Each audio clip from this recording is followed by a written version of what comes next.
Snot Face, wake up! You are.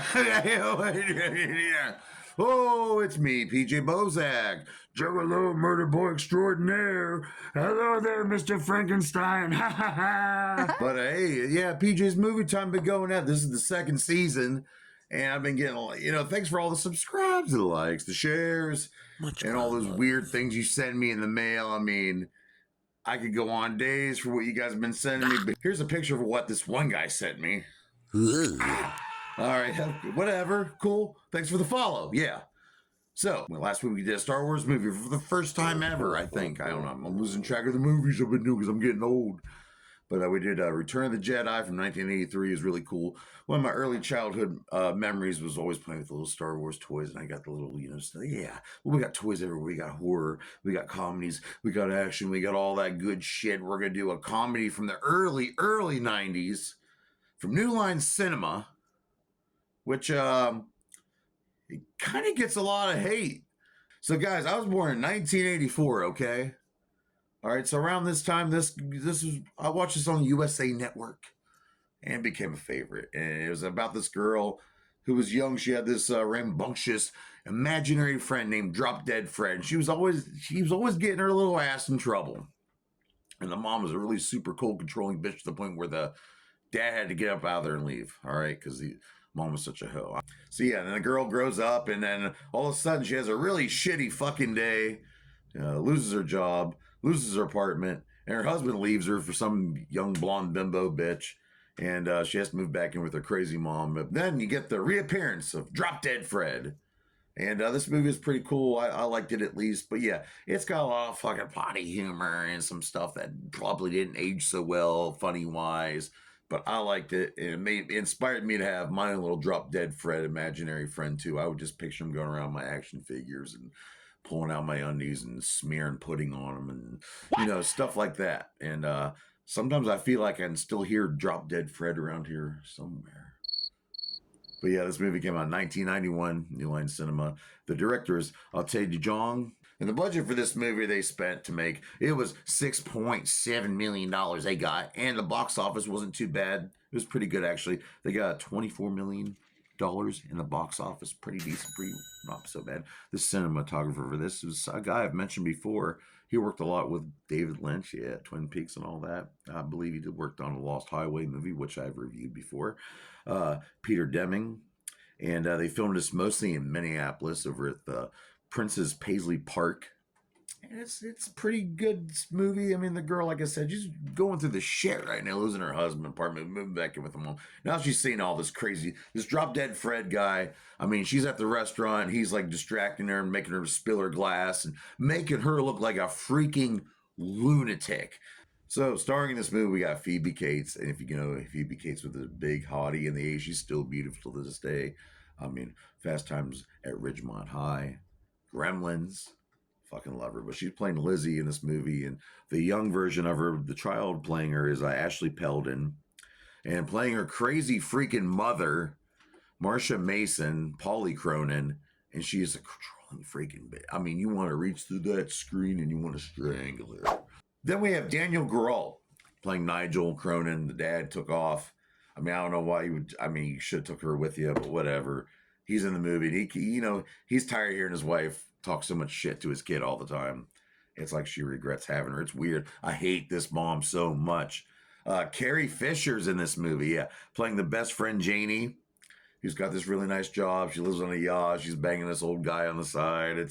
He's got money. Everything's like, she's trying to encourage Lizzie to be independent. I mean, yeah, you lost your job, you lost your husband, and you lost your house, but you can move in with me. But the mom already yanked her out of there and made her move in with her. But Carrie Fisher, and there's some really good stuff with her in this movie. I love Carrie Fisher, who I just talked about last week on PJ's Movie Time. Tim Matheson playing Charles. He's the dickhead husband who's cheating on Lizzie. And if you watch this movie, you'll notice he looks familiar. And yes, he was in the movie Black Sheep. Yeah. And then we have a childhood friend. We got Ron Elder playing Mickey. Mickey, her childhood friend. He says he had a crush on her. All means Phoebe Cates, who didn't have a crush on her. But yeah, it's cool. He's just going over a divorce and all that. Kind of convenient, right? And he has a little soft spot for her. He's a cool character. I like seeing him there. And then starring in the movie, besides Phoebe Cates, and then playing Drop Dead Fred, Rick Mail. Rick Mail passed away sadly in 2014, but this guy was very big in the UK. Really good at physical comedy, just good stuff all around. I mean, a lot of the stuff, the scenes, might see the really bad CGI, and that's okay. But once familiar with the funny gags and all that, if you've seen this movie 1,000 times, including the funny maker when he gets his face flattened, well, that makeup, it was done by Christopher Johnson, and it was actually his first Hollywood movie he ever worked on. That's pretty cool. And yeah, like I said, CGI is not that great, but whatever. What are you gonna do? There are a lot of alternate scenes. There's an alternate beginning. There's an alternate ending. That's all here on YouTube if you want to watch it. Originally, this movie had it kept getting rewrote throughout the movie, and maybe you can kind of tell. But yeah, there's some early stuff there where it has a completely different opening, and she has a different name, and it's okay. Give it a watch. Originally, they approached Robin Williams to play Drop Dead Fred, and he respectfully turned it down. And they approached Tim Burton to direct this movie. Can you imagine? Nothing against, I'll tell you, Jong, but can you imagine if Tim Burton would have directed Drop Dead Fred? It would have been insane. I think it would have the visuals. I mean, no claymation and weird looking corpse people would have been involved, but that would have been pretty sweet.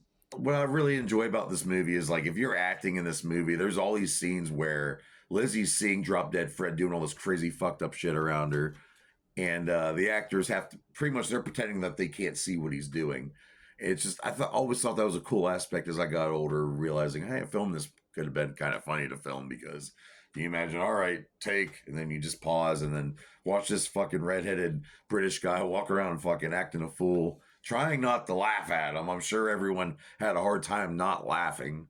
And also, besides this great review right here, if you want to see a really good review on YouTube, go to Off the Shelf Reviews. Those guys did a really cool review for this movie, Drop Dead Fred. Kudos to them. One of my favorite parts, I mean, any scene where Lizzie's making an ass out of herself in public's great. But I guess I would have to say, I'm gonna have to say her freak out. Everyone says this, but it's gonna have to be the freak out at the mall, and this poor girl playing the violin. I feel bad for her, man. I really like Rick Mahal's suit he wore as Drop Dead Fred. I don't know why. I mean, it just looks very Eastery, but I like it. It fits him, you know. And I like his little hairdo he does when he's looking up the one girl's skirt. When you get to see Fred, he meets other entities that are like him, other imaginary friends, and he can see them. Lizzie can't see them. She can see him, but she can't see them. So he's got a click. There's an imaginary friend posse out there, out there, kids who need friends. Hey, we're gonna come in there, cause a bunch of cause you to get grounded and stuff, But yeah, what's this movie about though? I mean, like I said, he can't really go into like a big meaning behind it. There's no layers. It's not like a David Lynch movie. But I guess you could say childhood trauma and I think it's okay to grow up and still have fun sometimes as a kid. Don't get so grown up to the point where everything is just by the law and by the book, and you're not really even living life at that point. You're just a meat sack going around making transactions. I mean, we're more than that. We are more than that. So yeah, that's kind of what I see. But Drop Dead Fred, early '90s humor, people, potty jokes, calling the mom a mega bitch. That's great. It's a decent movie. I like it. Would someone nowadays like this? Probably not. You're probably not going to like it. But what do I rate Drop Dead Fred from 1991? I'm going to have to rate this 2 out of 5 dog dicks. That's a decent rating. Can't go wrong there. But join me here next week on PJ's Movie Time. We're going to do another movie. I don't know what it's going to be. Maybe I'll let you choose. Maybe I'll come to your house later. You can make me a bowl of soup and we can talk about it. Okay? I'm coming. See you next week. Whoop, whoop.